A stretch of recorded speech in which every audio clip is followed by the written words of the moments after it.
Dodoties ikdienas gaitās pa Vecrīgu, Krokas Lāsīte nav tā populārākā brīvā laika pavadīšanas vieta. Un tomēr tieši šeit ieradās šveiciešu komiks mākslinieks Lūks Manharts jeb König Lūk, lai prezentētu savu komiksu izstādi Telefonisti. Šveicietis ironiski un smieklīgi spēja palūkoties gan uz pavisam nopietnām dzīves problēmām, gan pavisam ikdienišķiem nesmukumiem, piemēram, paģirām vai nākamo rīt pēc ballītes. Komiks, kuros redzams cilvēciņš ar kronīti, stāsta par pašu ķēniņu dzīvē piedzīvoto, bet pārējo esot viņa novērojumi.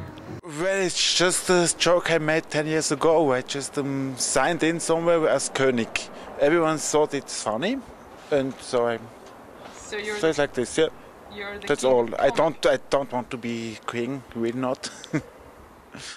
Starp citu, pašu ķēniņu Lūka iecienītākais darbs atrodas vīriešu toaletē, tāpēc sievietēm būs vien jāsaņems un jāielūkojas arī šajā telpā.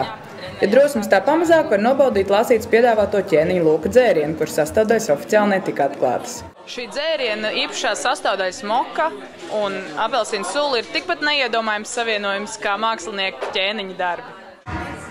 Savus un citu mākslinieku darbus Manharts izplata ar kopētāju pavairotāju žurnālā Suns, Kaķis, Desa. Laikam šie žurnāli vienmēr izceļas ar trāpīgiem nosaukumiem, jo Latvijā vienīgais komikas žurnāls saucas Kušs. Abi žurnāli tiek izdoti pašspēkiem, tāpēc viens no izstādes mērķiem ir veicināt ne tikai komikas kultūras, bet arī pašu izdevēju darbību.